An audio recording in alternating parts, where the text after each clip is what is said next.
Hey, everybody. Welcome to this week's The Real Estate of Life with Kevin Riles and friends. I have another friend on, very good guy, John Lusink from Canada. We're going to talk about successful characteristics of successful people, right? I say successful twice, but you know what I mean.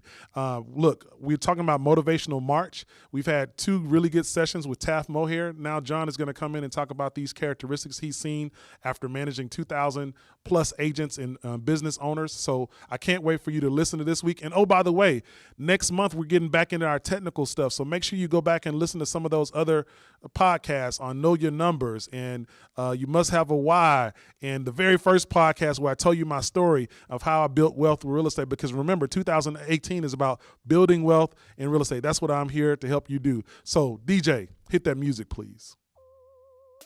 Support for this program comes from the Digital Broadcasting Network, presenting podcasts and web series from everyday people who have an extraordinary passion to make the world a better place. Welcome back to The Real Estate of Life with Kevin Riles. This is your host, Kevin Riles, and for the last couple of weeks, it's been Kevin Riles and Friends, and that's the technical name of the podcast. And so this week, as I mentioned in the intro, we have my good Canadian friend, Mr. John Lusink, and I wanted to have him on as we continue motivational March because by far out of all of my personal and professional friends, John is just an awesome guy. He's a motivating person. He's a coach at heart. I really think that that's his calling, and we have many conversations about that. John and I met probably now I would say about 10 years ago when I owned a RE/MAX franchise here in the Houston area. He was running a RE/MAX brokerage at the time, and we met at the broker owner training for new franchisees and became fast friends. He likes barbecue. I'm from Texas. I mean, come on. I mean, that's just that just makes so much of a difference. And so John brings a wealth of experience to this conversation. Today, we're going to be talking about successful characteristics of successful people. I should say characteristics of successful people. I'm going to talk a little bit more on the agent side and small business side, but I think what we'll talk about is applicable to any type of industry or any person. So I want to introduce you guys in the United States and worldwide, since our podcast is worldwide, to Mr. John Lusink. How are you doing, sir? I'm great, Kevin. Thank you very much. And thanks for having me on your show, eh? Well, you're welcome. For those of you that don't know Canadian talk, the A was to make sure that you understood that he is Canadian, and I can have him say words throughout the podcast like Canucks and things like that, so you can get the right pronunciation. What's your hockey team, John? My hockey team is the Toronto Maple Leafs. Maple Leaf. Oh, that's an American word. So really, there's no Canadian way to say that. We invented hockey, as you know. Yeah, you did. You invented hockey. I would say you guys invented comedy as well, since most American comedy stars are Canadian for whatever reason, or have a Canadian contact.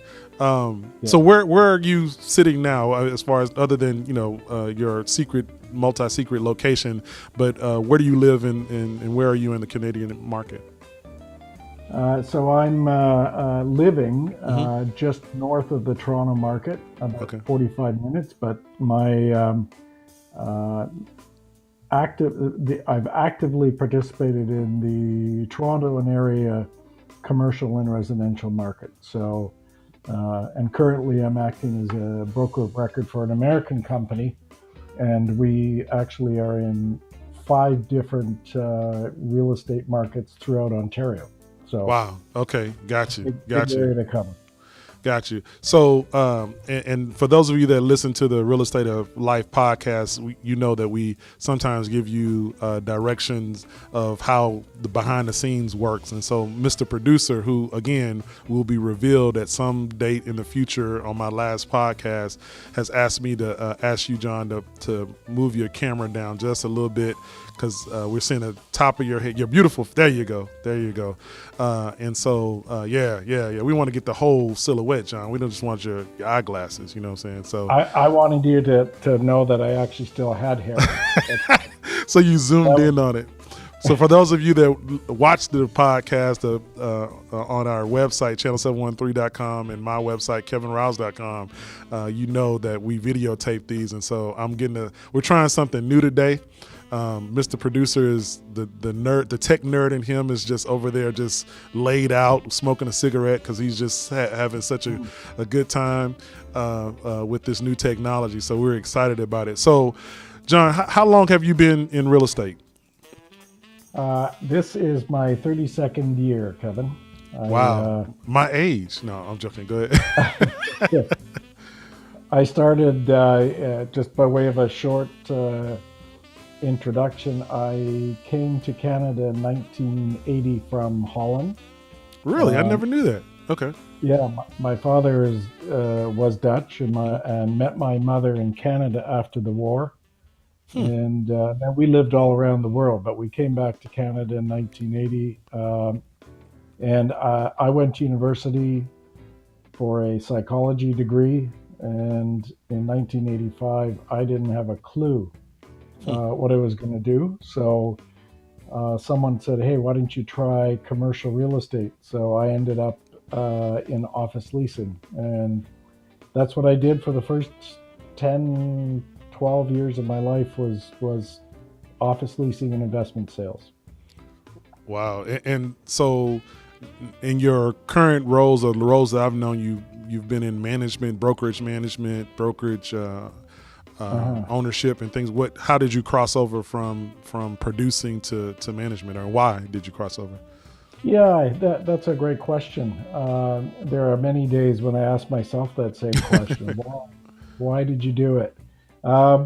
Quite honestly, I had a great opportunity. I was invited to manage a residential brokerage for the company I was working at, Royal LePage, which is a well-known Canadian franchise.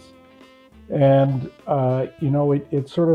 it fit because having come from a commercial background and also worked for a private family development company, the skills that I picked up in that area seemed to work really well with managing residential office. And so, that's I just sort of moved into it, and then it evolved into one of chasing after my entrepreneurial desires and dreams to own an office. And so I did that, and I've come full circle now to helping a startup essentially in Canada that is a U.S. brand.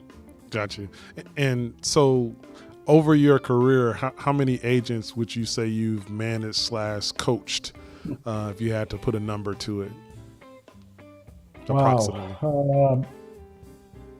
I would say it's going to be coming close to a couple thousand, probably. A couple thousand. So what I'm telling the audience is I'm talking to someone who has a wealth of experience in dealing with the agent population and the agent broker producer population. And I think it's important, before we kind of start talking about successful people in that population, to describe that population. So John, what would you, if you had to characterize brokers and agents as a set, what would you say on average, both good and bad, the characteristics of that set in general, before we get to what makes them successful? That's I don't know where you got your questions, but that's another really good one. Thank you. I'll send you the money, after we talked about it. Go ahead. Maybe Mr. Producer gave you that question. It's interesting. Over the years, I've found that there isn't one specific personality type that is necessarily more or less successful. And if there's a couple of characteristics, agents are solopreneurs. They all suffer from ADHD. Right. They're people pleasers. They're, oh, sorry. That's okay. Someone. That's fine. Someone wants in on the interview. and for those of you that are listening on the audio, John has two coworkers that have four legs, and they are in his office, and one of them decided to he wanted some camera time. So go ahead. Yeah, she wanted just they're rescues that we brought in from Mexico. So to answer your question, it's I think it's such an emotionally charged business just because they're dealing with people. So, the challenge that's really the biggest challenge, but also the biggest requirement is, these are people who need to deal with people. And so, it's a combination of a whole set of factors. And like I said, there isn't one that fits necessarily as being that's the profile that you have to have. Have you found, are there characteristics that agents or brokers have that lend themselves to possibly, and I know we're motivational March, but possibly to non-success, that this is a common factor I've seen that, if you possess this or if you don't work on this particular characteristics, things will not go well for you in either, being, because at the end of the day, you're right. Agents are basically entrepreneurs, with you incorporated. But I think this applies across industry. So have there been either a characteristics or characteristics that you've seen like, man, that's really not going to work if you're trying to do this type of business? Yeah, I would say after 30 plus years that the biggest thing I found is mindset. If someone isn't willing to work on their mindset and how they talk to themselves, how they motivate themselves, how they treat themselves, if they aren't willing to focus on that area of their development, then it's going to be really challenging to succeed. Because all the other stuff we can train, as you know, whether it's scripts or presentations or marketing, all that stuff, there's so many different solutions for today. But if your mindset isn't right, whether it's one of being a servant or whether it's one of being a leader, and taking that approach and working on yourself, then I don't think it's going to work. That's the one big thing I've seen. Yeah, and I would say, being a producer who has, tried to do what you do and manage and realize that, I'm a leader and not a manager, and there is a difference, folks, between the two. Sometimes they're the same person, but I do think there are people out there that have leadership skills and set the vision skills, and then I think people there are out there that are operational folks that are great management and can drive towards a vision. But having done both, I would tell you that your self-talk to your head, to your own soul and body is essential. And even I would garner to say us top producers, because I do put myself in that position, we have to kind of catch ourselves sometimes because, that self-talk is important. Looking yourself in the mirror every day and saying, hey, you're the guy, you're the woman, you're going to do great, or at least having that self-talk in the car on the way to an appointment, it really does set off an energy. So I completely agree with you as far as mindset is concerned. The other thing I wanted to ask you before, again, we get to some other characteristics is what made you successful? Because I consider you a successful person. And I'm assuming mindset would be a part of that, but you've taken a different non-production path in your career, and you've held executive level jobs. You volunteer at executive level in the various real estate organizations in the Toronto and Canadian market. So what's John Lusink's secret sauce? I would have to say, Kevin, just one of continuous learning. If there's one thing that I've never stopped doing each and every year, it's taking courses, going to various leadership programs. I've never stopped, and I would say that, or whether it was something as simple as learning a new dialogue, taking another designation, I just never stopped. From probably the first year I got into real estate. So that's probably been the biggest thing. It's education. And let me say, folks, when he takes classes, he takes classes. If I call John right now and say, hey, have you ever done any real estate on the moon? I haven't, but I took a class. Let me send you what I got. And all of a sudden you'll get Dropbox files of how to do real estate in 10 steps on the moon. So, he definitely takes classes. And by the way, congratulations. I know you just finished your MBA program as well. Have you turned in the last paper? Is that correct? Yeah, we turned it in and it was accepted. So I'll be getting my diploma or degree soon. Good. Did you throw it at them, or did you put a ticking time bomb on it? Or no? No. We packaged it up nice. We sent it off. Good. But you're correct in continuous learning. In fact, one of the things I look up to John about is that he is always taking classes, always spending money. He's in the States all the time at the NAR conferences. He's at all kinds of stuff. He's the inspiration for me getting my CCIM designation, which is, for those of you that are not familiar with that, is kind of the commercial real estate version of a professional engineer or a CPA, in accountancy. So I'm halfway done with that. And so I've learned that from him is continuous education, because at the end of the day, our job as producers is to provide advice. And the more we are educated, the better we can perform our jobs and jobs function. Because I always say, and John, I don't know if you agree with this, the good thing about real estate is anybody can get into real estate. The bad thing about real estate is anybody can get into real estate.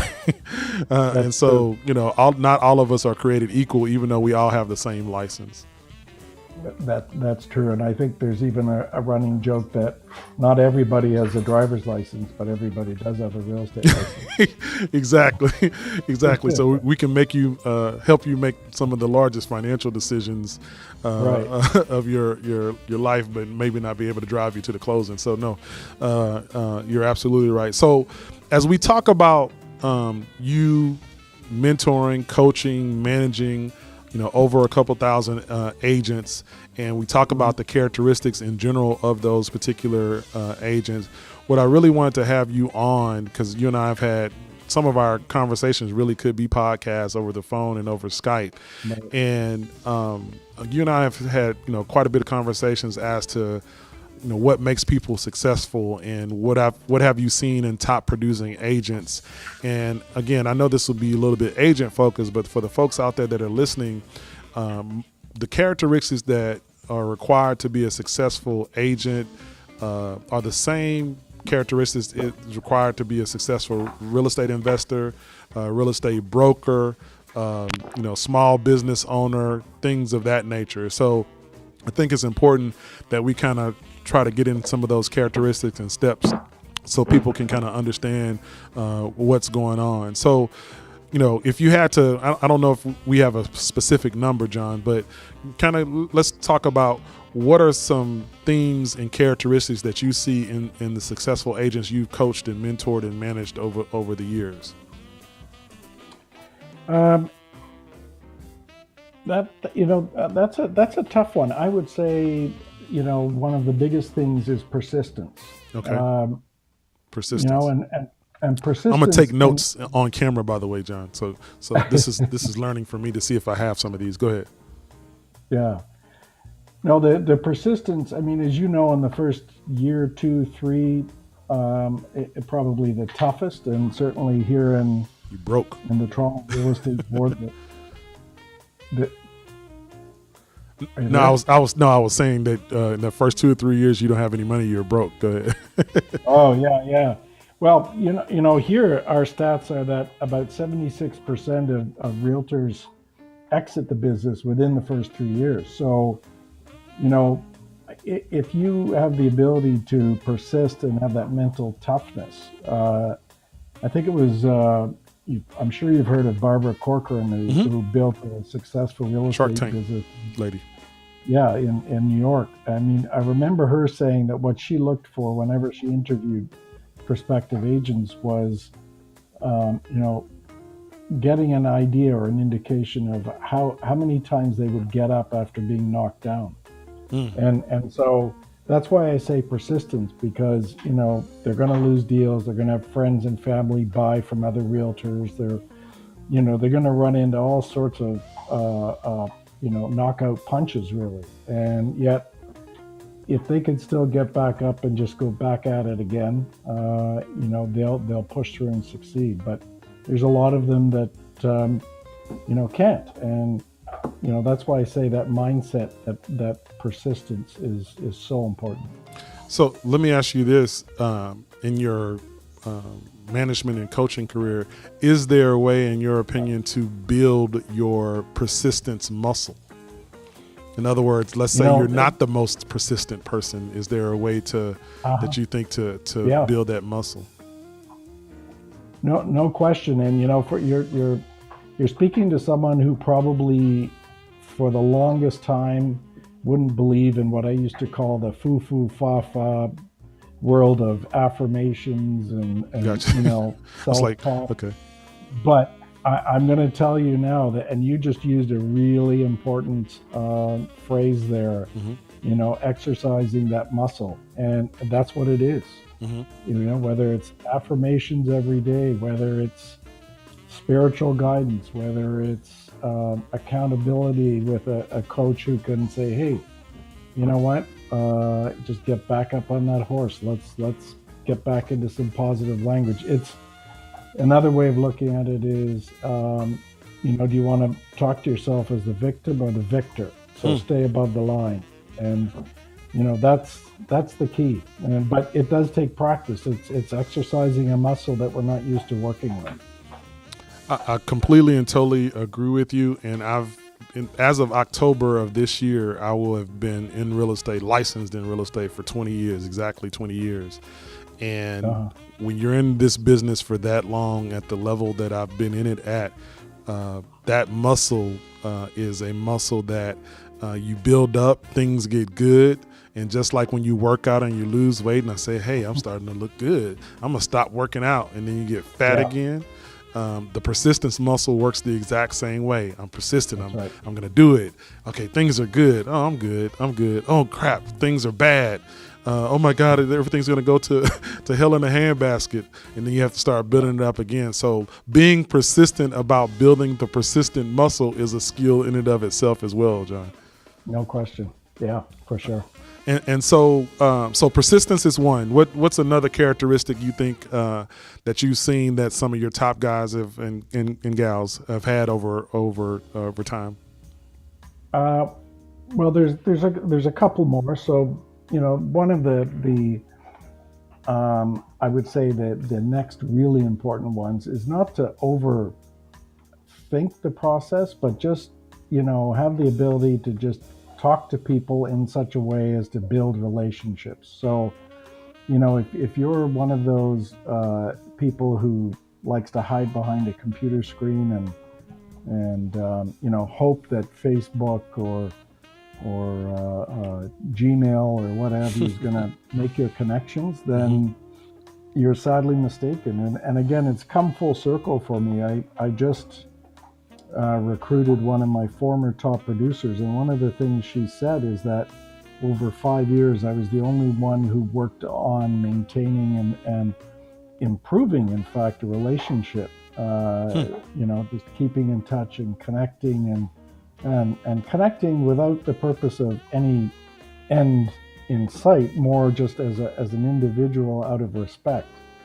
And so I think too many experienced realtors that I've coached over the years, have databases of thousands of people, but those are mailing lists. They've never built a list of relationships. So that's the key. So full disclosure, John has coached me and slapped my hand over the years about my quote unquote database, and he's right. To establish quality relationships, really not just in business but in life, makes your business so much more richer and your life so much more richer. And so, because at the end of the day, from a business standpoint, and this is for those investors out there looking for properties and opportunities to invest, you will get most of your business from people that you know, or people that you know that know other folks. So I have a saying, and it's a chapter in the book that I wrote: you're only as good as your database. And because your database determines your success in most entrepreneurial endeavors. Who you know, how you know them, the quality of relationship that you have is important. And to be honest with you, it doesn't have to be huge. I used to think, I need to have 10, 12,000 people in my database. Well, John helped me years ago realize that, could you even service 10 to 12,000 people in your database? If you have a good 200 to 300 and you're consistently keeping in touch and having quality conversations with them with no, necessarily business conversation, every time you talk to them, then your business will be successful. And that is proven to be so correct. And again, I think, John, in some of the readings I've been doing lately on just how to be like quantitative and qualitative research on happiness, just in general, right? Not business related. Statistically, quantitatively, and qualitatively, research shows that the quality of our relationships has a high degree correlation with our happiness. So that goes to not only our personal happiness, but our business happiness, quality relationships, trust, respect has a lot to do with how successful we are. Yeah. And I think, with respect to the database, two things. One, definition of database is not, again, a collection of names. It should be a database of relationships. And the second part is what I've always said to realtors: the greatest thing about this business is you get to choose who you work with. Amen. You don't have to work with everybody, and you shouldn't.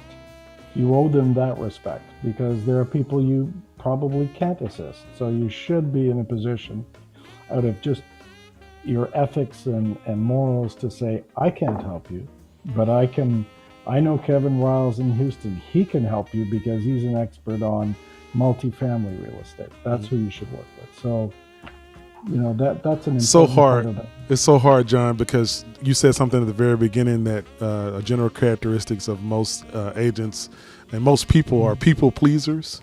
And so we just want to say yes. And I have spent many non-dollar productive time helping folks of trying to do something that I shouldn't be doing, and I should have told them no, and now I'm 3 weeks into should have told them no, and I'm using up time that I could be helping someone in my expertise. So it's just so hard to say no, John. It's just so hard to say no.